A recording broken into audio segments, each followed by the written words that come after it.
All right, guys, it's time for another episode of Talking Preps. You guys ready? I'm ready. Yes, sir. It should be a fun show. Here we go.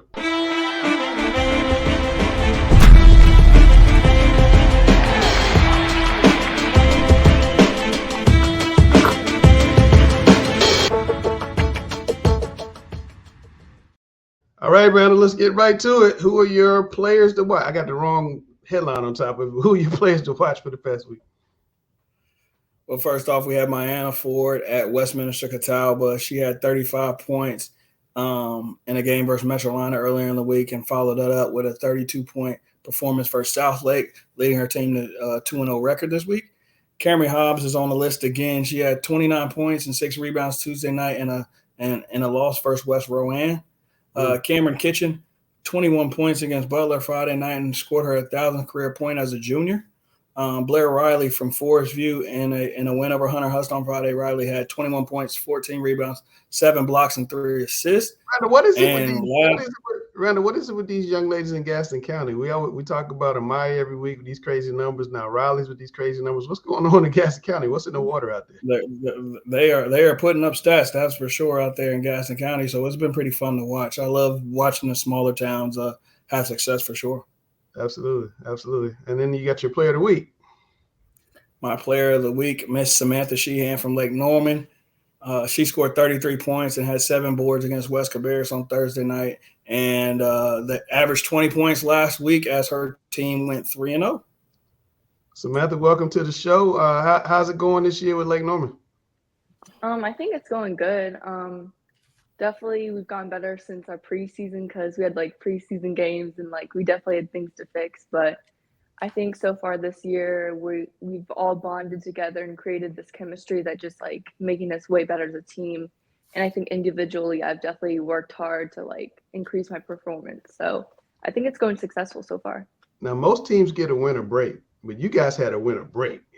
How did it happen? You had so many days off with 25 days? Yeah. We had our break and then we're supposed to play games like 2 weeks in a row and they both got canceled. So we had to wait even longer, which was definitely disappointing. So how'd you stay sharp? We had the actually Catawba, old people who played used to play Catawba at Catawba and they'd come into practice and compete against us, and we had the hardest practices just to make sure we stayed sharp and in shape. So we had just really drilled down practices before games. So before I let Randall go, last week, as you may know, Randall put out his list of Miss Basketball potential players. It can change. But we got a message from the Lake Norman Twitter account saying you guys misspelled Samantha Sheehan. I just want to know how you felt about that. I had no idea that. I had no idea that. That is a great answer, Sam. Good job. Sam, the reason why though, I literally told them last week, I said they haven't played and they played one game in 21 days. I haven't seen them. Exactly. It's kind of out of sight, out of mind, but that's I love your answer. It's true. How hard was it? You come out Tuesday night, you haven't played in 3 weeks. Was there rust that you guys had to knock off when you guys got on the floor Tuesday? Yeah, I mean, definitely. I feel like we're missing stuff. We're just a step behind, but we finally got the hang of it. But we had to have a lot of subs just to make sure everyone was right. And then I don't know, there's definitely rust, but we finally got the hang of it mid-game. But hopefully we're good and we'll have a quicker start Tuesday and Thursday. But tell me about the game coming up. I know we don't want to jump over Tuesday's game, but everybody's talking about the Hickory Ridge game. You guys getting a big test for Hickory Ridge. And I saw Jupiter Wilson at Gary's birthday party on Saturday. And all they talked about was, playing Lake Norman. So they got to do we talk about that game. All right. Talk about the game on Thursday? Yeah. Okay. So that was actually the game that got canceled. We're all ready to go, but there's definitely been some talk between the teams saying, we're going to beat you. It's an easy game, stuff like that. So I think we're all getting ready for it, mentally, and just we're just going to be ready to go by Thursday. This is the game of the year for us. And we're just going to go out and do what we do and hopefully execute our game plan. Yeah, it's one of the biggest games of the year for anybody, not just you guys. I was curious, I was at the state championship game and saw you guys and saw how well you played. I know it was disappointing to lose, but how much is that driving you guys to kind of get back to the state championship game again? Yeah, it's definitely driving us a lot because I mean last year we had like an undefeated season and we didn't really experience loss. And this year we finally did experience loss. So it's definitely making us try to have our get back to the championship, and definitely like losing the championship sucks. So we have just even more drive and motivation to just get back up there and win it this time. All right. Well, listen, good luck to you. Thanks for coming on with us. Good luck in the game this week. And hopefully next time Randall puts out his men's basketball watch list, he'll remember how to spell Samantha Sheehan. Wasn't me. Thank you. It wasn't like. All right. Take care, Sam. Thank you. All right. So Samantha Sheehan of Lake Norman. Randall, how impressed are you with how she's playing this year? She's playing really well, but I think the interesting part about Lake Norman on the girls' side is they have, 4 players who at any point in time can get you between Addie Sirianni, Sam Sheehan, Alexis Sheehan, and Kelsey Ryan. Don't forget my favorite lefty. It's hard. It is a very challenging task, and you just don't know who's you have to stop on a night in, night out basis. And you slow one of them down, and then the other one gets hot, and then you go to put out that fire, and then there's another one. They got a really good basketball team, and I'm excited to watch them as we get deeper into February and March. And then defensively, they kind of hit you kind of with that centric bass, unorthodox kind of pressure. They press you on makes and misses, so you have to kind of be ready for that. And then they can hit you with a barrage of points. So they're going to be a factor deep in the playoffs, I think. All right, Richard, tell us about the boys' players of the week. Well, last weekend we had the show. You asked the question, how does someone get on the Mr. Basketball watch list? And Trent Stanauer from Lake Norman did exactly just that. He had 2 games last week where he averaged 19.5 points a game, 12.5 rebounds a game, but more importantly, had 5 block shots. And, if we were doing an all defensive team, he would probably be we will do on one. the all defensive team. So he's had an outstanding week, and he's having an outstanding year. The great thing about it is Lake Norman, if you look at the RPI rankings on the NCHSAA, they're number 1. They're 14-1. They played a very difficult schedule, so he's putting up great numbers against great competition. The other guy is one of the top unsigned seniors in the state of North Carolina, and that's 6'7" Mario Hansen. How often do we get a guy that does a triple-double? And a big man. This past week, he had 25 points, 10 rebounds, 10 assists. Yeah. And if you look at his stats for the year, he's averaging almost 17 points a game, 10 rebounds a game. But more importantly, how many times do you see a post player average almost 5 assists a game? So he's having a year. Chambers is 11-6. And again, this is against quality competition. They have played one of the toughest schedules in the state of North Carolina. Yeah. And next up is Jackson Bannon from East Lincoln, 36 points, having 10 3-pointers, set a school record for 3-pointers. Also, 6'3" junior Brett Freeman from Audrey Kell. He's a transfer. He's really helped things out at Audrey Kell and Mike Kraft, 26 points and a win, and he's averaged almost 18 points a game in 9 games that he's been at Audrey Kell. And then last but not least is Mr. Paul McNeil. Broke the single game scoring record with 71 points, and he's a phenomenal person and a phenomenal player. Randall, when you saw that, everybody was talking about the 71. I mean, what did you think? I mean, that's nuts. So, I mean, I think mentally you just have to be extremely focused and locked in to go put a performance up like that. That is not an easy feat, especially not in high school. You're talking about a 32-minute game, and some of it was running clock. Like, he really was locked in and had it going the other night. Yeah, and then the next game he had almost 40 and scored his 2,000 points. So he's having a phenomenal season. Rick, he definitely going to be a candidate for Mr. Basketball, right? One of the finalists, you think? Absolutely, definitely in the running, at the top of the list. The one thing about Paul McNeil is everything is so effortless as far as on the offensive side of the court. He's so smooth, very fluid. And if you look at that jump shot, it just, like I said before, it's effortless. Yeah, that was deep out there. He's pretty special. All right, let's find out who balled out, Randall. We got 5 newbies. So we're going to start out with Kenzie Orshad of Northwest Cabarrus. Big games Kenzie's a really good young player. She can shoot it. She's really a 3-level scorer. Can put the ball on the floor a little bit, getting to the basket, as you can see here. Really solid player. So I've enjoyed watching her. She can score it on the inside and outside, which is not necessarily typical in the girls' game. Yeah, she had average 12.6 rebounds, 2 assists against Cox Mill and Russ Rand last week. I mean, she's showing, the highlights. We're seeing a little bit of everything on the fast break. Then we got Derek Ely as one of the smaller guys in the area, but he's averaging 11 points, shooting 52% from the field, 7.3 rebounds, Randall, 7.6 assists. Little big man. I love it because it just proves my point that rebounding is nothing more than just wanting the basketball. Like, you got to want to go get it. And this is a prime example why, he's probably one of the smallest guys on the floor night in and night out. And he just goes and finds the basketball. He's having a great season. Hit a game winner against Chambers earlier this year. Just very impressive. Then Noah Van Buren of St. Stephen's, Randall, averaged 14 points. Had 14 points against East Lincoln, which is a 3A power. 6 out of 12 from the field, 2 out of 6 from 3. He had 6 rebounds, 1 assist, 1 steal. Just looks really good. Kind of a all-around game there. Got a little floater there. I love the fact that we're getting some of these schools that we don't get to talk about on a week-in, week-out basis. Giving them some love, showing that they have some kids that can play as well. Well, they call us the Hoop State. Christian Jones, a freshman, had 40 points early in the year from Mountain Island Charter. He's averaging 22 a night, Randall, 2.5 steals, 2 rebounds, 2 assists per game. Yeah, he's one of those kids that can really score. He's been scoring it from all 3 levels. He's really scary and coming downhill. I've seen him knock down some outside shots too. So I'm looking forward to seeing him over the next couple of years.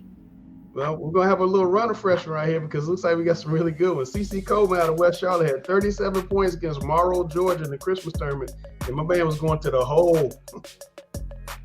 Yeah, he was filling it up on that night. I love the fact that they got the counter on there, so you can just see how many points he was pouring in. I love how he's going to the rim over the break. Once too. And then LJ Smith, the leading freshman scorer in North Carolina. Watch this, Rick. Boom! We got to see that. I was just talking. We got to see it one more time. Hold on. Got to get the crowd involved. The one thing about LJ is he's explosive and he's wired to score. Absolutely. And your guy, Randall Sir Muhammad's coming back from that shoulder. Look, feet work. As Jack would say, feet work. I love the pass. I love the pass from Bishop Boswell too. Great finish right there by Sir. No, they're having a good season. That's if you guys want to, get your highlights on, we definitely want to get you guys on what do we call the segment? Hoop Balled Out. We definitely get you guys highlights on and get you on Hoop Balled Out. So make sure you email those or drop us a DM or something so you can come on. All right, now we're going to talk about the games of the week. And I'm a little bit out of sorts. I got all excited watching those highlights.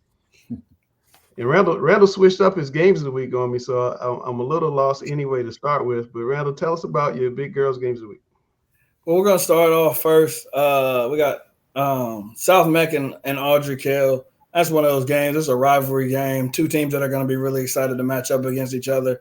It's one of the most exciting rivalries on the girls' side. As the Sabres go visit the Knights, records you can kind of throw them out of the window here, but this is a battle for second place in the SOMAC. So it should be a very good contest. Next up, as we talked about, hold on. We got Coach Mitchell. We can't talk about South Meck and not have. I'm so sorry. My bad, Coach. Coach Mitchell, tell us about this game and how hard is it to win at Audrey Kell in a rivalry game like this?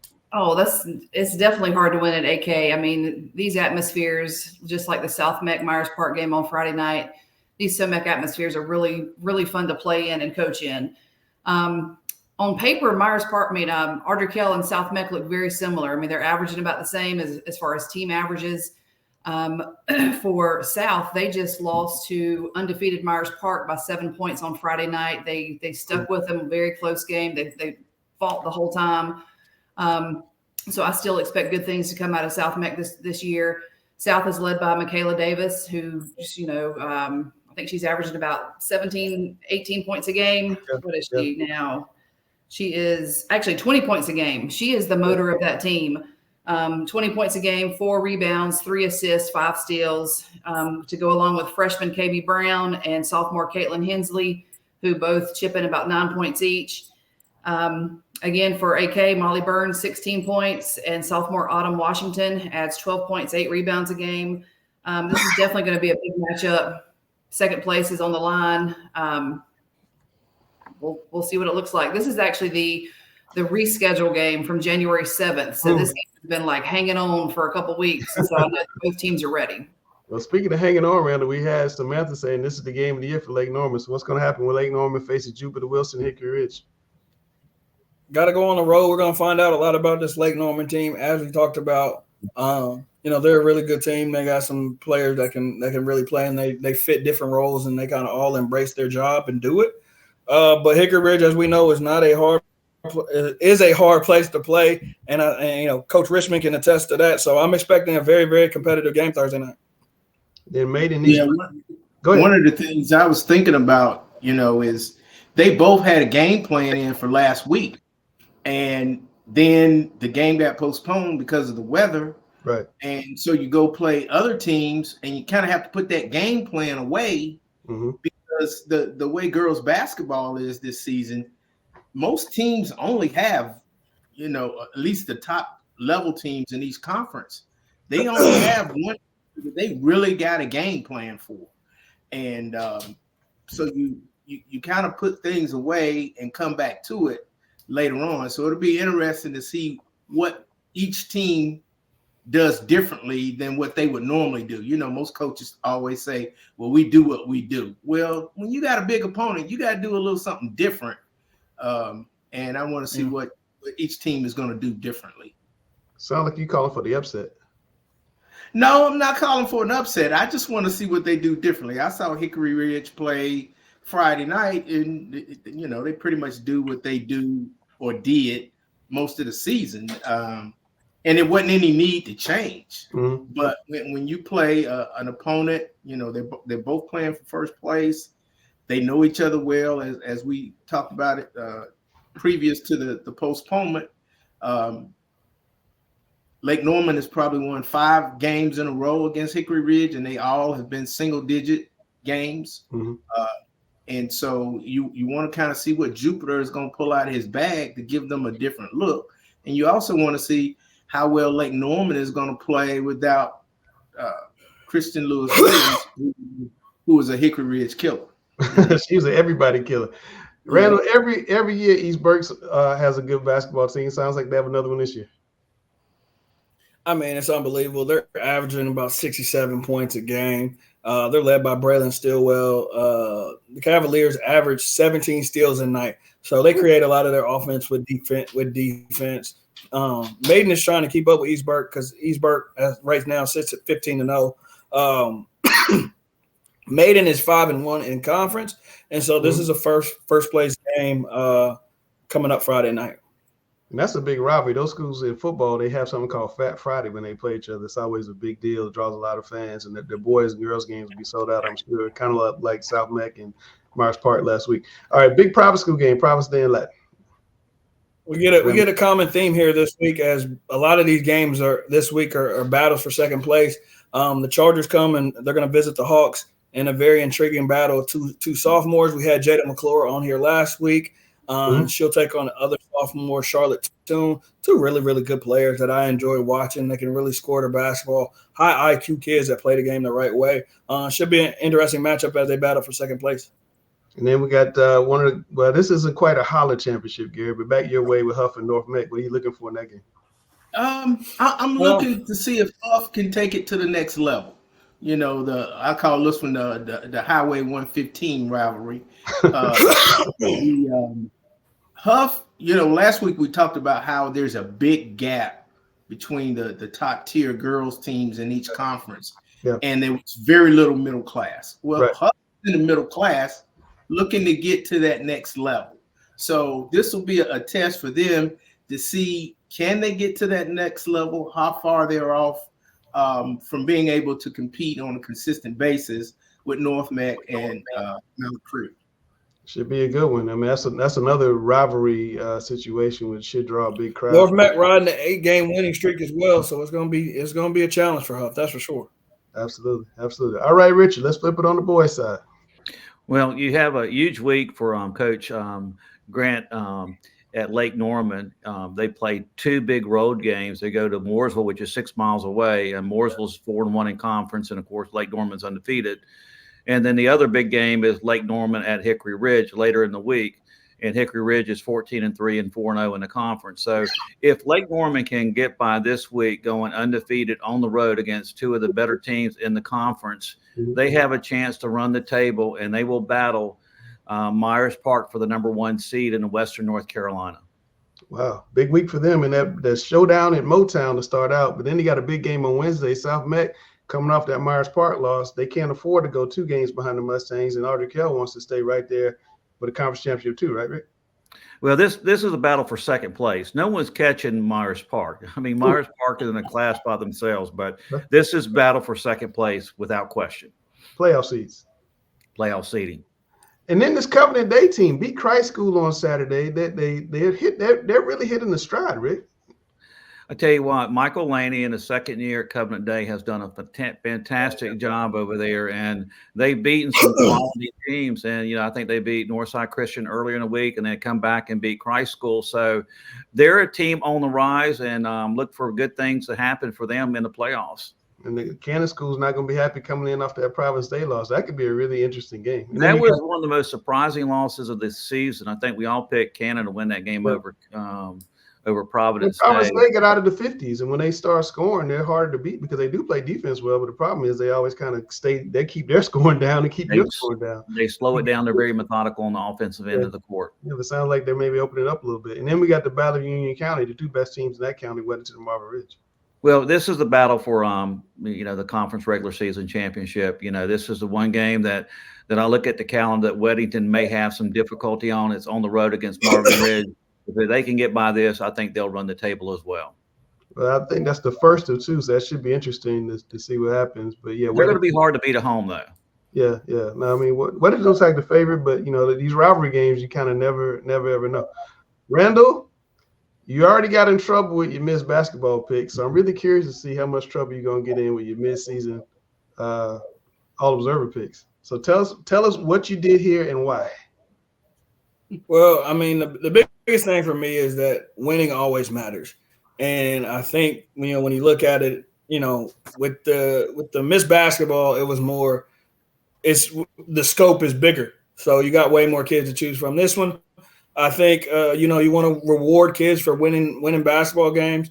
We start off with Lily Booker at Mallard Creek, Ashana Holland again and Stuart Kramer, Ella Hobbs, who was unfortunately tore her ACL, but she had a great start of the season. And since this is a mid-season award, I put her on there. Blanca Thomas, as you know, walking double-double. And Delaney Hill from Providence, averaging 20 points a game this year. Has been really good for them. On the second team, Michaela Davis, who we talked about, averages 20 a night.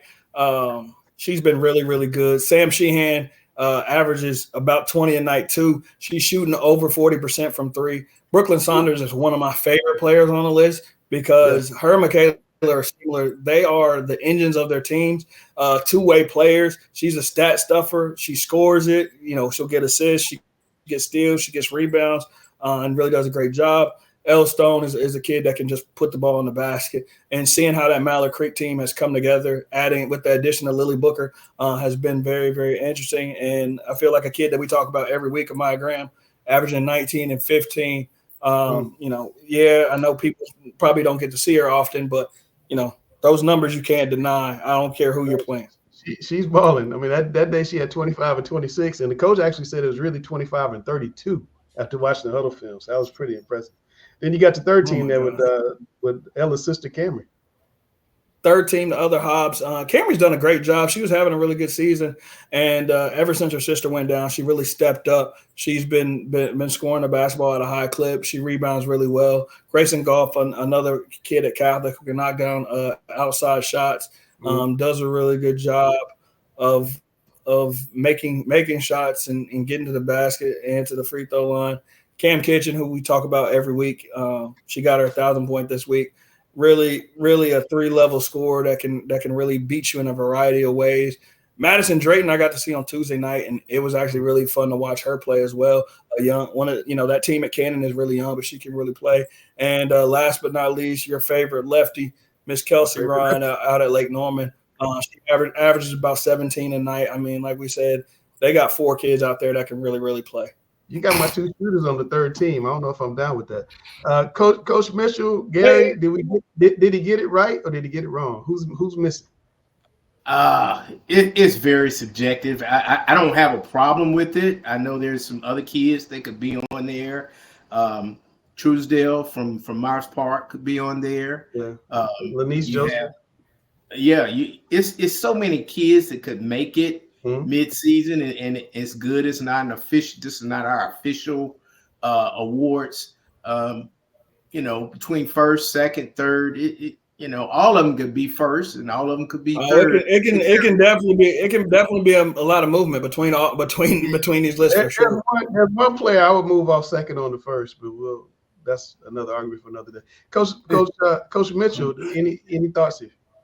No, I agree with Randall and Gary both. I mean, this is a great list to start off with, and just like Gary said, this list can shuffle up. I can see any of these girls moving from third to first or second to first. I mean, I can see it. I mean, we've still got, the entire conference one more time and maybe 1 or 2 games in the conference left. I mean, we still have 6-8 games left in the season. So I can see some movement. Absolutely. In the big playoffs after that. Well, that's the interesting list. I'm sure Randall will get, and make sure you direct your comments to @the1RC on Twitter and Instagram. Not me. I didn't pick this. This is his list. My list would be different. At the end of the year, Randall, Coach Rick, and myself will all get together and we'll pick the official Charlotte Observer team. Rick last year had us add all defensive and all freshman. Popular, so we're going to go back and do that again. So I appreciate him coming up with those suggestions. All right, Richard, we're going to look at who you picked on your boys' midseason team, which I thought was every bit as interesting as Randall's team. So take it away. Well, first of all, the first team is absolutely loaded with high major prospects. If you look at the first 2, Isaiah Evans going to Duke and Austin Swartz going to Miami, those are 2 of the most prolific scorers in the state of North Carolina. Then you look at the bottom 3, Sadiq White, Bishop Boswell, and Sir Muhammad. The thing that separates these 3 guys from a lot of players in the state of North Carolina, they're on the first team observer list and also on the watch list, but they're 3 of the best defensive players in the state of North Carolina. So they would probably make the first team all defensive team in the state as well. Second team, we have Carson Daniel and DJ Kent of Central Cabarrus. And those 2 guys, they've done it extremely well this year. They score, they rebound, they make assists, and they get steals, and they just know how to play the game of basketball. And that's the reason why Central Cabarrus is, nationally ranked and undefeated this season. We talked about Mario Hansen earlier with the triple-double. He's one of the best unsigned big men in the state of North Carolina. You're looking at someone who's averaging 17 points a game, 8 rebounds, and 5 assists, which is absolutely tremendous for somebody his size. Cam Taylor is one of the most explosive players in the state of North Carolina, averaging 24 points a game. And he has Carmel Christian on the rise. If you look at Carmel Christian, they played one of the toughest schedules at the private school level. Absolutely. They're now 12-10. And don't be surprised if Carmel Christian makes a run in the private school 4A playoffs. We saw that with Northside last year. They went in with like a 15-10 or 12 record and, went all the way to the chip. Yeah, absolutely.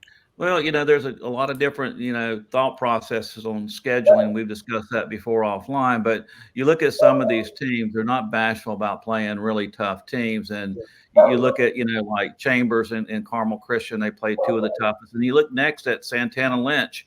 Santana Lynch is averaging a double-double, almost 15 points a game, 10 rebounds. And, he has Lake Norman, one of the best teams in the 4A and a dark horse, in my opinion, for the 4A state championship. Wow. Third team, Isaiah Henry at Cannon, just a big, strong, athletic guard. Trent Steinauer, which we probably made a mistake. I will take responsibility for that. He probably should have been on the Mr. Observer watch list from the very beginning. But here's someone that I think has an opportunity to average in double figures with points, rebounds, and probably over 5 block shots a game. And he's going to be a high major prospect in the ACC. Wow. Next up is KJ Younger from Weddington. He's averaging 23 points a game. Big, strong, physical guard. Another player that knows how to play both ends of the court. He's a very, very good defensive player as well. Tyler Showalter's having an outstanding year at Butler. The lefty is really giving Butler a chance to compete for the conference championship over there. And then the final person is Chase Daniel, the twins, Chase and Carson. They're one of the best 1-2 combos in the state as far as the guard position. Absolutely. I guess the only thing I saw in there, Randall, Mike Jones at Indian Land's having a phenomenal season. I would have considered him, but I thought, other than that, I thought Rick pretty much had it. What do you think? I mean, I don't know who you would take off. This is really good. I think, you got kids on here that affect the game in multiple ways and not just all scoring. They can score it, they can rebound it, they sit down and defend. Especially when you look at the second half of this list. Yeah, no, that's a tough list. 3 Marsh Park kids on the first team is crazy. And also something that RC said earlier, winning matters. Yes. I think that's one thing that we have to take in consideration. All these players are playing on teams that are high level teams. They're really good teams that's played a really, really tough schedule, and they're doing it against high competition. And they're winning. Yeah, no, it's a big deal. All right, time for the roundtable.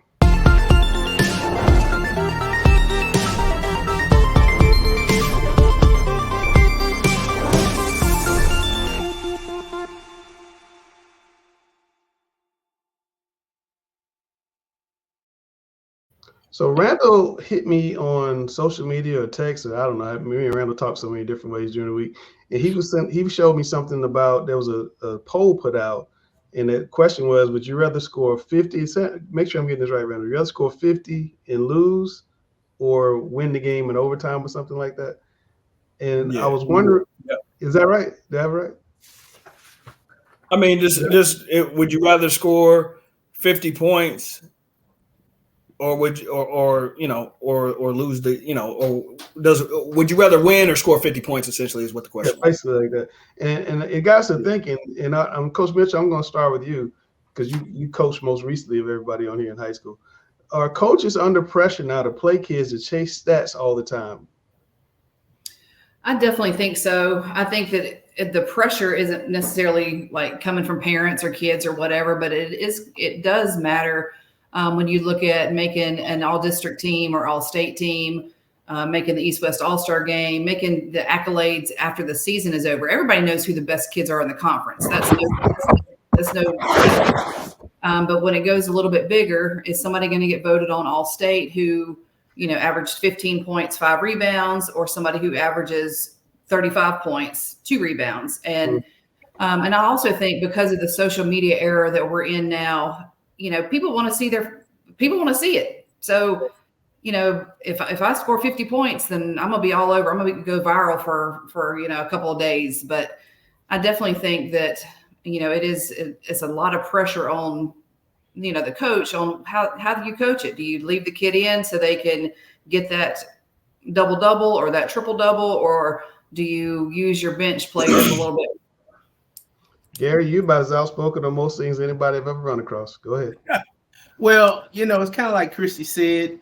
Parents and kids want to post their stats to social media, but what they don't say is, "Oh, we were playing a bad team." Yeah. And we've talked about it on consecutive weeks here about how bad girls basketball has become in Charlotte because of the lack of competition, and there've been many games where a player on the dominant team outscored the whole other team. Yeah. And, but the people who are not local, they don't see it that way. They just see, oh, this player scored 20-something points, or this player had 10 steals. They don't realize they were playing against kids that had the skill level of somebody in middle school. Well, here's an example, and I would throw this to Rick. And nothing against Paul McNeil, but he scored 71 points the other night. And then you look at, and that's going to be a state record in 30 years from now. That probably lasts a long time. People still talk about that state record. And I understand if I'm that coach, he's got a shot. And I'm sure somebody was checking on the phone. Oh man, he's close. I don't blame him. But you see a guy like Isaiah Evans last year score 62 points in a state playoff game against a top 5 ranked 4A team. There's a little bit of difference there, to Gary's point. But I mean, how do you? I want you to respond to that, but then also tell me how you feel about this trend where people are wanting to like run their stats up. Well, in a situation with Paul McNeil, I sort of understand it. If I'm the coach at Richmond County, I would have probably been very in favor of him breaking the record. The main reason is he's a high-profile player. He's been nationally ranked his entire career since he's been a ninth grader. Mm-hmm. He's a young man who's been pressured to go to prolific prep. He just went out there for a few weeks, came back, was pressured to go to Word of God. At the end of the day, he stayed at Richmond County. So if I'm the coach and also Richmond County, he stayed there for all 4 years, mm-hmm. I would throw him a bone. I say, hey, go for it. On the other hand, you're making a comparison between what Isaiah Evans did last year.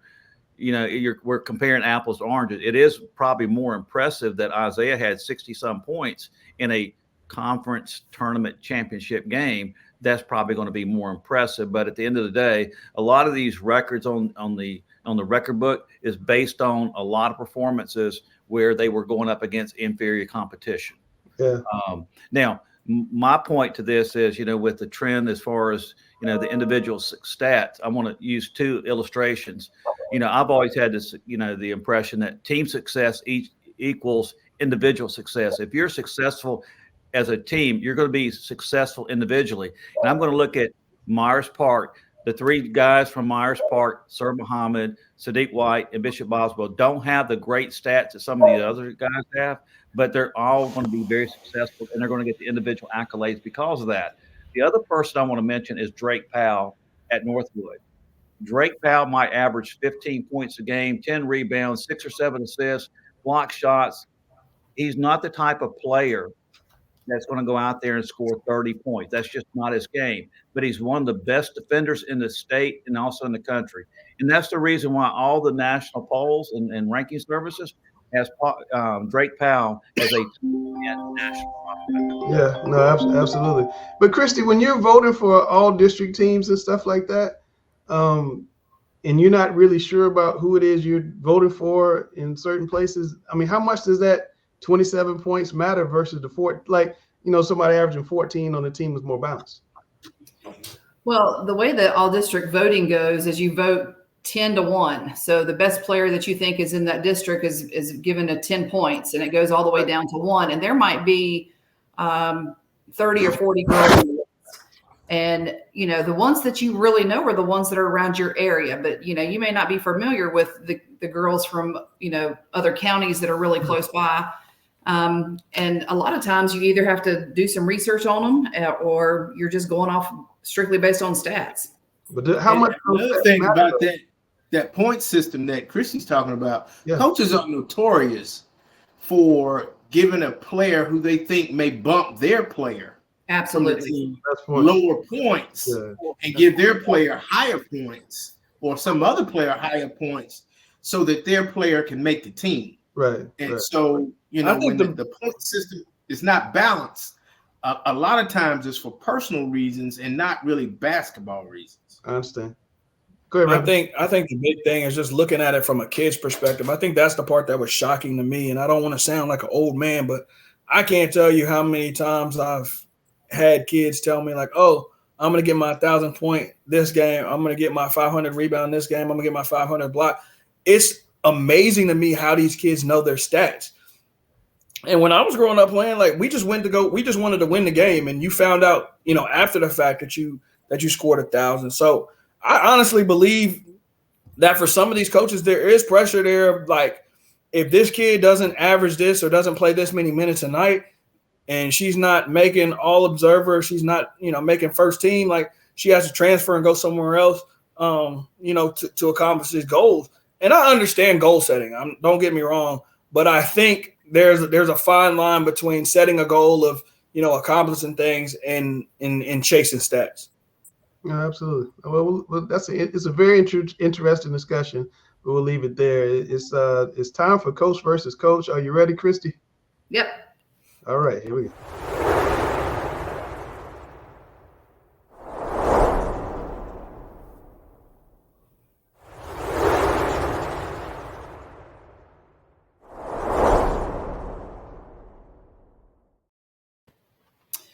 Okay. So this week, Gino Ariema said that the NIL is making basketball transactional. Let's take a listen to what he has to say. So what kind of relationship can you have with somebody that is telling you, I might be here 1, maybe 2, maybe 3, maybe 4, or I might be at 4 schools in 4 years? And this has nothing to do with the money. Forget the money part. This is about the ability that you can just walk out anytime you want. So how do you coach in an environment where the players feel like they owe you nothing and you owe them everything? What kind of relationship can you have? Good point. Gary, what you think? Well, he's saying it's an NIL issue, but I think it's a transfer portal issue. That you can leave. If it's not over money, then it's a transfer portal issue. If it were for money, I think then it would be an NIL issue. And so I don't think NIL impacts basketball nearly as much as it impacts football, because you have to pay more player in football than you do in basketball. I think he put it in the context of NIL, but he really needs to talk about the transfer portal, because that's what that is. That's an issue of players leaving because they don't get their way, or they don't get the playing time they want, or they don't get the exposure that they want, so they go somewhere else. And so that's my opinion, that it's a transfer portal issue more so than an NIL issue. I definitely believe that there's a issue with kids these days being able to deal with adversity, and that's why we have so many kids in the transfer portal. But the other side of this is sometimes you have these coaches, and basically when you sign these deals to go to school, it's basically a 1-year contract right now. And if you don't fit my system and you don't fit what I'm trying to do, I'm going to come to you politely at the end of the season and say, hey, thanks, but we need to find somewhere else for you to play because this ain't it. So I think it's two sides to it. I understand what Gino was saying, but there's another side that he didn't address as well. So do you think that it's ruining college basketball? Is it good for the kids and bad for the coaches? I don't think it's good for anybody, because I think a lot of these coaches spend more time trying to recruit their own kids than they were, spend trying to recruit other kids. If you look at the big name coaches that have retired in the last 2 years, whether it be football or basketball, it wasn't because they didn't have the energy to do it anymore.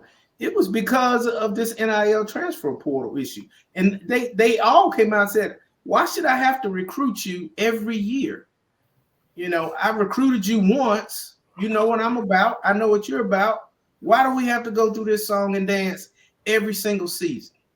And that's the issue. That's why Kay and Roy and Jay Wright and Nick Saban and all these top coaches in football and basketball, they're getting out. They're walking away from $10 million a year because they don't want to deal with this issue of having to re-recruit their own players after they've already recruited them in high school.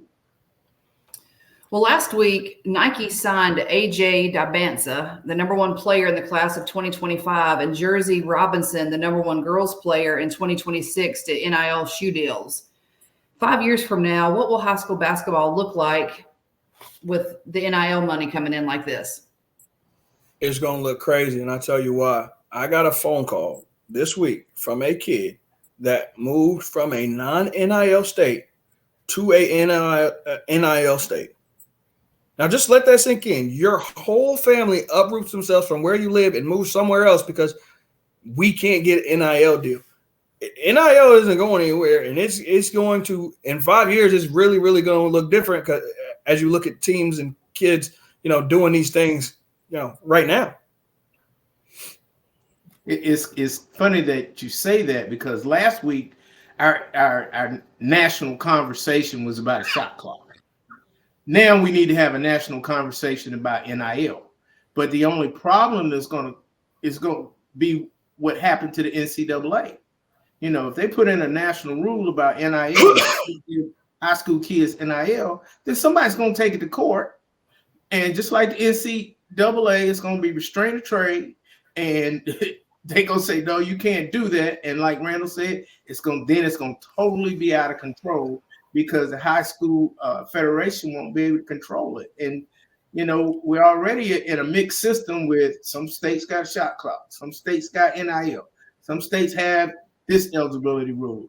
Nothing is universal anymore. And so, yeah, it's going to be quite different unless they can figure out a way to not only come up with a national system, but one that's foolproof in the courtroom.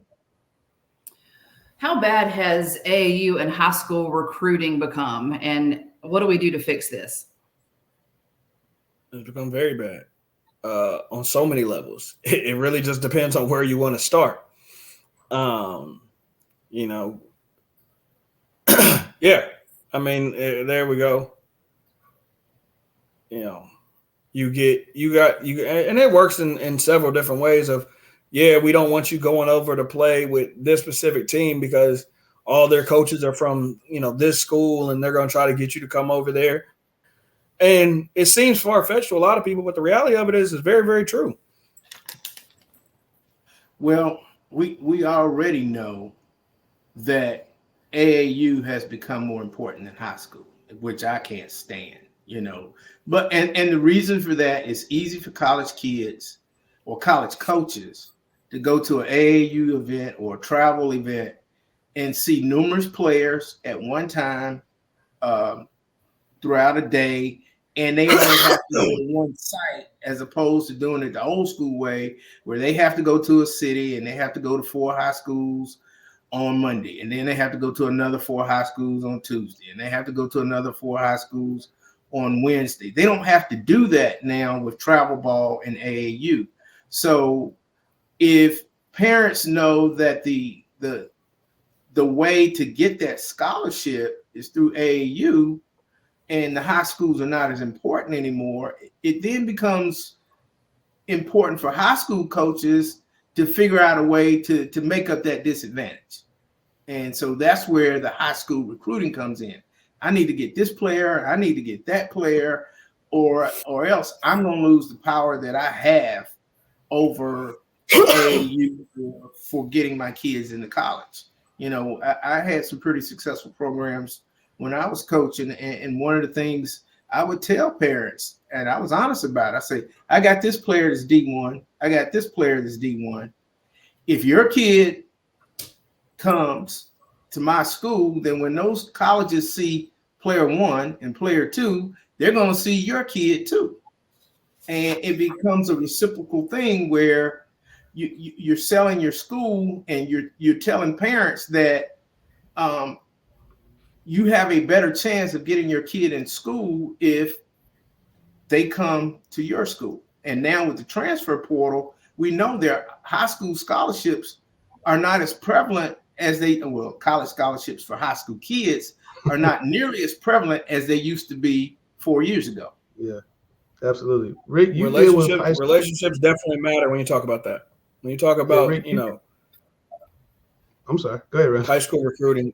When you talk about high school recruiting, the relationships do matter. And I think that's a conversation that more coaches need to have, or as more parents need to have with coaches is, okay, what relationships do you have? What levels are we talking about? Where can you get, my kid into school? Because that's super important when you think about, where you're going to send your kid. Yeah. Now, Rick put in the chat, he had a great conversation with our college coach about the 5 layers of recruiting. Rick, just real quick, kind of go over the 5 layers of recruiting out there. Yeah. 5 layers of recruiting today is number 1. And I think we mentioned it earlier. You have to re-recruit your own players. That's rule number 1. At the end of the season, college coaches have to re-recruit their players. Yeah. Number 2, they recruit the portal. Number 3 is JUCO. Number 4 is post-grad. And number 5 is high school. Wow. And that's the 5 layers that most of in high school is the low end of the totem pole. Yeah. And, there's such a push that, college coaches are wanting to win immediately. Yeah. Their job's on the line.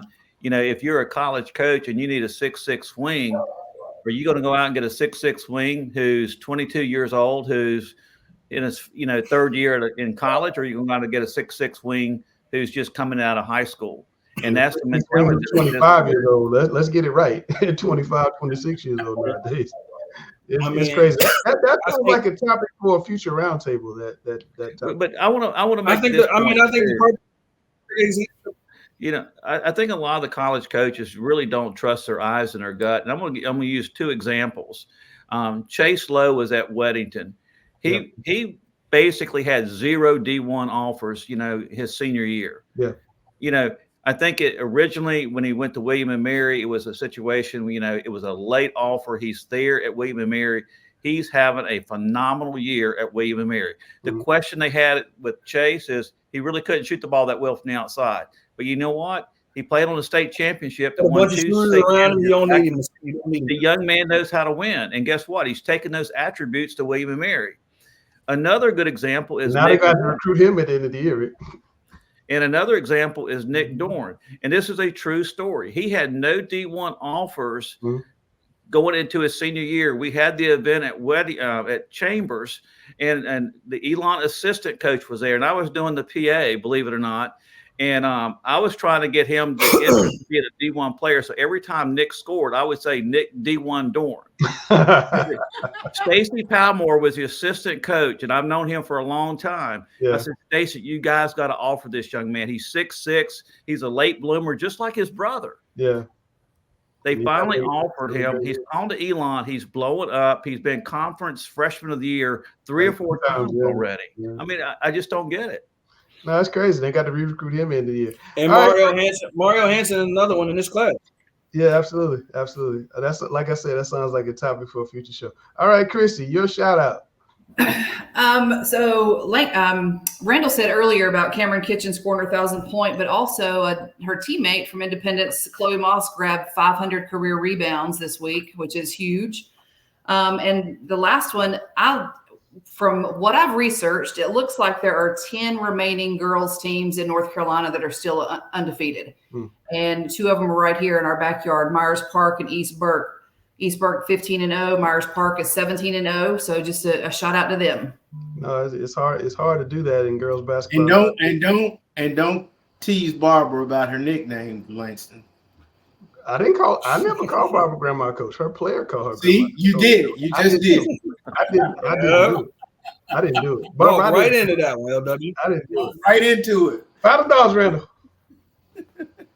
I understand its thoughts are important, but I want to tell all the kids out there, winning matters, and winning matters the most. I think when you win, the stats will follow. Just work and do what you need to do, and really just do what your team needs for you to do to win. It's super important. I understand that we want to make these teams and get on these shows, but at the end of the day, winning is what should be most important. Absolutely. Well, that's another great episode. I appreciate you guys coming on. That's Randall. That's Coach Mitchell, one of the best coaches in CMS history, by the way. Rick Lewis, high school basketball, and Coach Gary celebrated his birthday Saturday. Happy birthday, Gary! Belated. Thank you. Happy birthday, Coach Richard. And we are Talking Preps.